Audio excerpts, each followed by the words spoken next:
Do you want to know how to start a big fat fight amongst children's pastors? Just dare to say that we shouldn't let kids watch movies and read books about magic and witchcraft. And boy, did the knives come out. It's almost split 50-50 down the middle. It's amazing how many Bible-believing kids ministers think there's absolutely nothing wrong with our Christian kids entertaining themselves with magic and witchcraft. I mean, because after all, it's just entertainment, right? So, in other words, we Christian can watch any kind of genre, no matter what the topic is, and as long as it's just a book or a movie, it's just make-believe, and it's all harmless, right? Are you kidding me? If this topic and others like it are of interest to you in light of how to raise a supernatural generation of boys and girls who are passionate about following God, then stick around because I'm just getting started on this topic. And if you haven't already done so, be sure to hit the subscribe button below so that you never miss one of my videos that I post every week. This whole thing of entertaining ourselves with magic and witchcraft was exposed like a deer in the headlights during the days when Harry Potter was so popular. You know, back when the millennial generation were still kids. Those of us who opposed this practice were mocked and laughed at as extremists, killjoys, wet blankets, religious fanatics among our own Christian peers. Why, kids know the difference between make-believe and reality, they would say. The dividing line to prove that it was all just harmless seemed to be whether or not a kid actually began to explore real witchcraft and tried to become a real witch themselves. The idea was, if my kid did not try to become a real witch, that proved watching those movies was absolutely harmless. So fast forward, and today we live in a world and culture that has been saturated with all types and levels of magic and witchcraft related entertainment. There's hardly a cartoon, a video game, a movie, or a book, right down to our little preschoolers, that are not affected in some way by this topic. Our Christian kids have been left to helplessly navigate the dark side of the supernatural landscape all alone. And shockingly, until recently, few Christian parents have had any qualms about magic and witchcraft, basically because they grew up in the same magically bombarded culture when they were little kids, so it's normal to them. And after a lifetime, they've become desensitized to the seriousness of this issue for Christians. No one ever taught them the dangers because, after all, it was just entertainment. So they continue allowing their children to engage in the same genre of media. Now, I just wrote a new book for kids and parents on this topic, and I want to give several copies away today. So please keep listening for how to get one for yourself. I'm anxious to see what you think about it, and you need to tell me. Now, as an example, today's parents are primarily millennials. When the millennials were growing up back in the day, ABC Family Television Network, now called Freeform, said the millennial generation is defined by Harry Potter. Imagine having your entire generation defined by magic and witchcraft. If kids didn't watch or read Harry Potter back then, they were considered outcasts, weirdos. It was then that even church leaders joined in and celebrated and promoted the series as harmless entertainment. To this day, this represents a huge chasm of polarizing beliefs and opinions in the church. But today, add to it the revival of the Smurfs. We've got Pokemon cards and Pokemon Go, and the list is so long it's pointless to try to name them because there's new ones all the time, and by the time I would name them all, this video would be obsolete. However, 20 years later, after Harry Potter, what do we find? Well, what do you know? Research shows there are more millennial witches today than there are Presbyterians.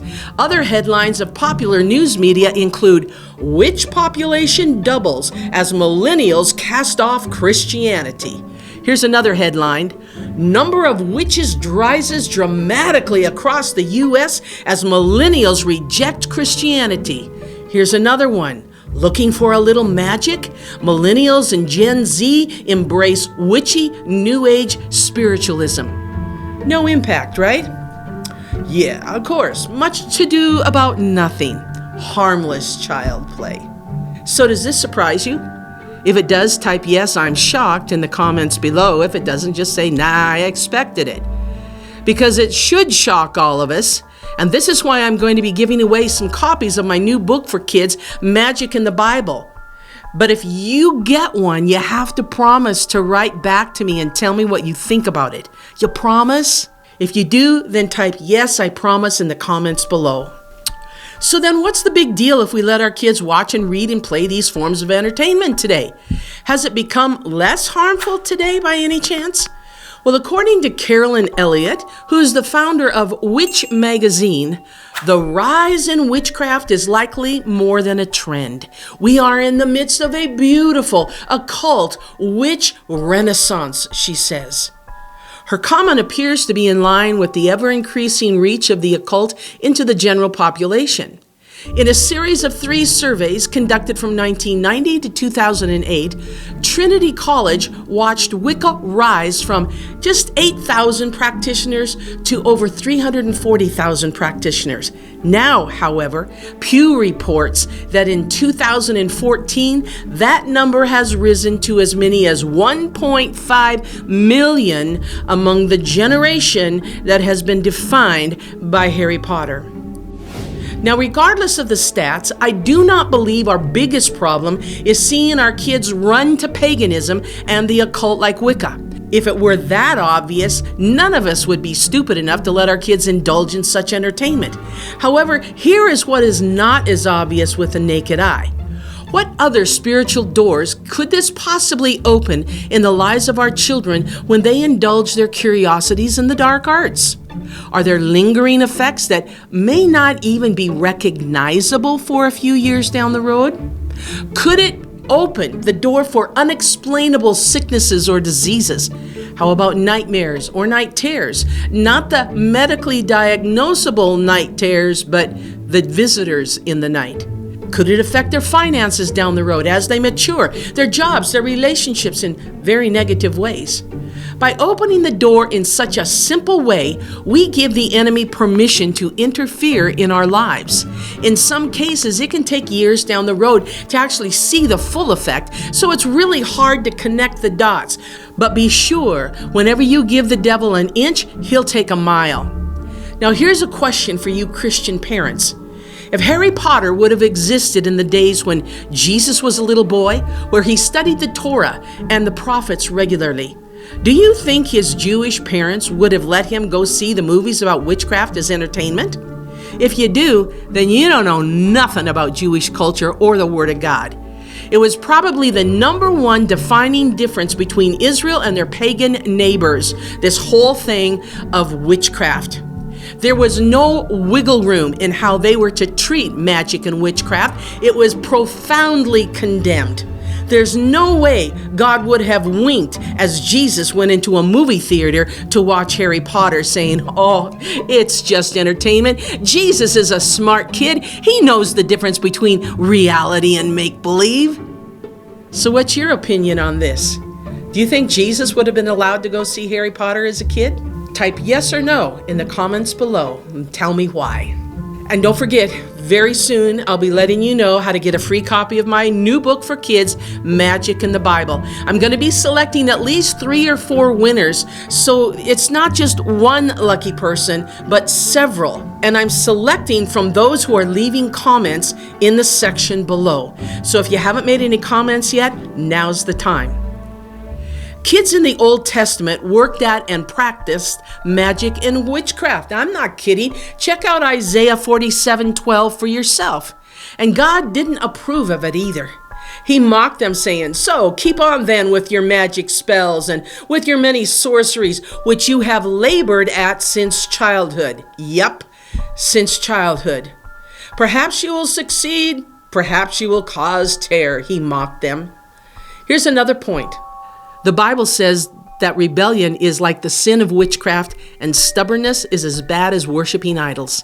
You have to be blind not to see the connection in the Bible, in both the Old and New Testaments, between rebellion against God and witchcraft. They were one and the same. Where our kids might not be engaging in real magic, by watching it, and reading it, they're feeding on rebellion and stubbornness so rampant in our culture today. And it comes with a mocking spirit against the things of God. Rebellion, stubbornness, and a mocking spirit against belief in the things of God. And add to that a serious rise in atheism like we have never experienced in our nation before. Is all of this really unrelated? I think not. Personally, I think the relationships go far deeper than we ever dreamed. They've been subtle, almost hidden, but they were there all the time. Am I being extreme? Let's look at another angle in our culture today. At the very moment I'm filming this video, the headline of every news media in America is reporting about the blatant rebellion against authority, police, and the violence and destruction in our streets at the hands of Antifa and Black Lives Matter. Simply do your homework, and you will see the founders are self-identified witches using a specific brand of African witchcraft in which the ancestors of the dead are summoned up and worshiped to help them in their key aspect of social justice strategy. This is not my opinion. You can find those videos for yourself on YouTube. And by the way, what do you know? They're millennials.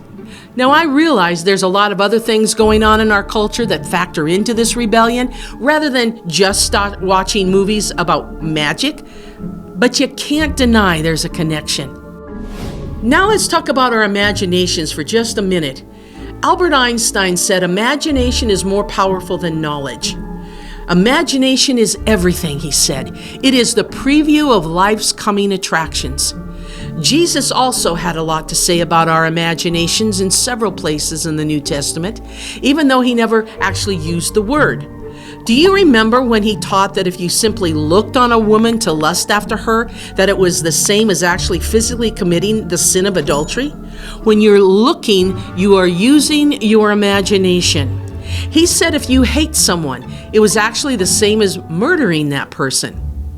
Here's what he was saying. There's a physical realm on the one side, and there's an imagination realm on the other side. And if you step over into the imagination realm and imagine fornication, hatred, or any other sin, it's the same as if you've actually gone and done it in the physical realm. Therefore, your imagination is like the real thing. You have to repent just the same as if you physically committed the sin. All sin begins in the realm of imagination. Our imaginations are powerful. So watching movies, reading books, and playing games of any kind are wonderful privileges and powerful tools that activate our imaginations. We decide who gets to access our imaginations. And as parents, we need to carefully control the gate of what our kids will feed their imaginations on. I've said repeatedly since I started this ministry, kids are hungry for the supernatural. And I constantly preach to anyone who will listen that they're drawn to the supernatural like a moth is drawn to the light. Unfortunately, most of the time they can find the supernatural everywhere except in our churches where it should be. They should be learning how to hear God's voice, how to be led by the Spirit, discovering how to heal the sick, and doing signs, wonders, and miracles. That's the real supernatural. It's no wonder they're flocking to Harry Potter and others like him. That's filling a deep spiritual need in their heart of hearts that the church has almost ignored.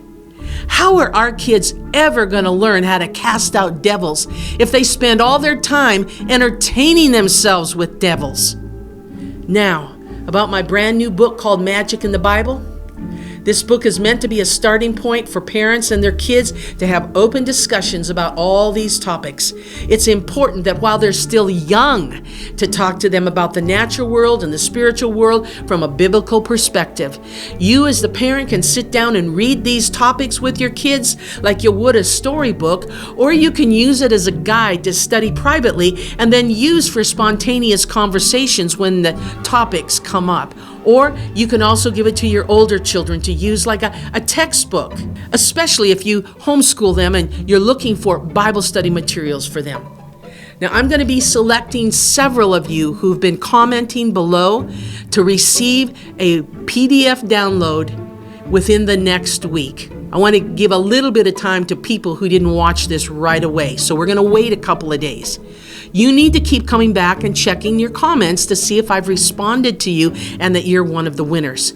Now, if this has struck a chord with you, please share this video with your friends. And if you want a paperback copy of my book, just go to our online store at www.kidsinministry.org and look for the store button and search for the title.